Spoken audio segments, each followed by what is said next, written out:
Hey folks, welcome to turn 2, the 7th of June 1944.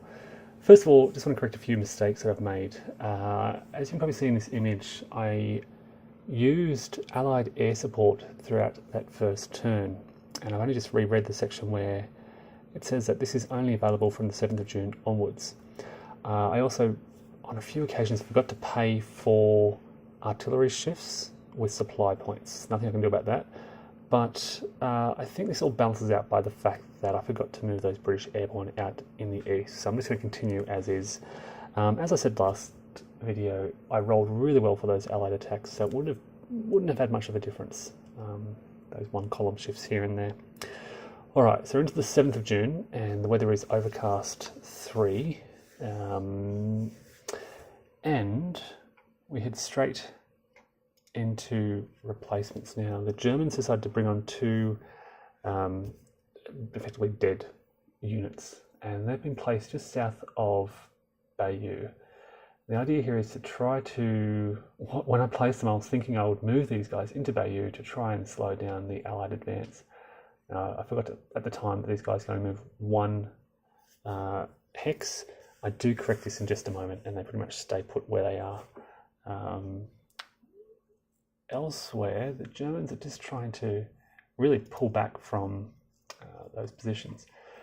Out in the far west around Utah, they threaten the 82nd Airborne out in the far west by moving up against Sainte-Mère-Église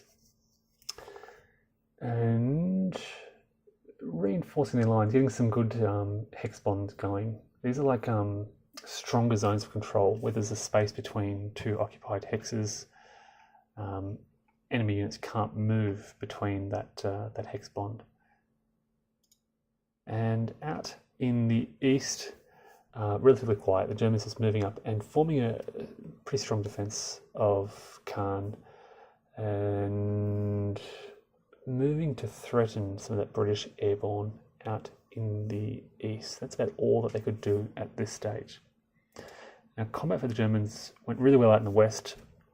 They forced a DR result on the 82nd in Sainte-Mère-Église, and not wanting to suffer any more casualties, they decided to retreat, so they've headed back towards the Utah beaches.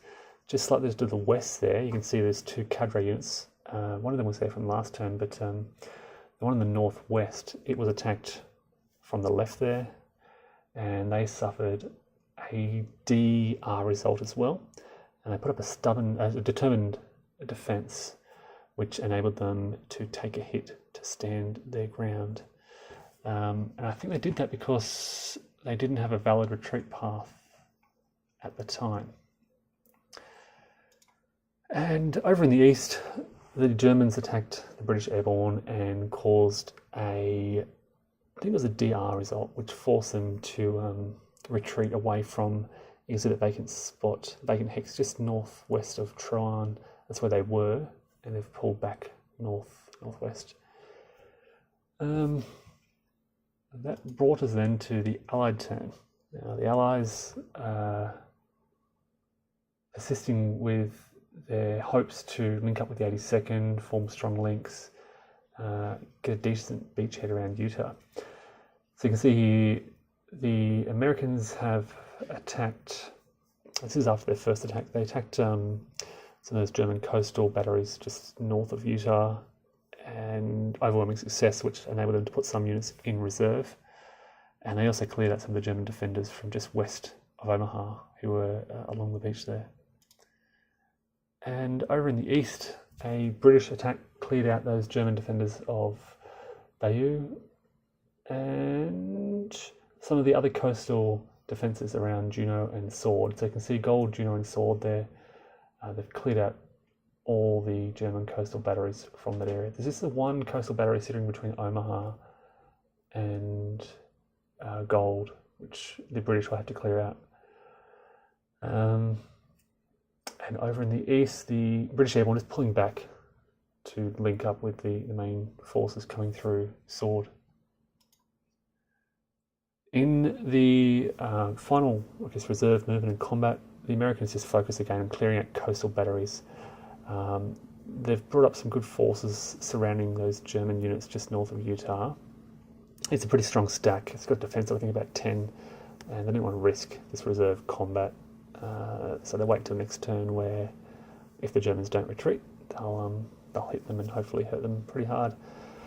And as you can see, yeah, the Germans have recaptured Samir-Église, so but they have become quite isolated in that position. So the Americans should be able to, well, they're hoping they'll be able to recapture that. You can see also the 101st down the southeast here, under that tank unit, is beginning to threaten the Germans just north of Carentan, and that's sort of their second objective at the moment.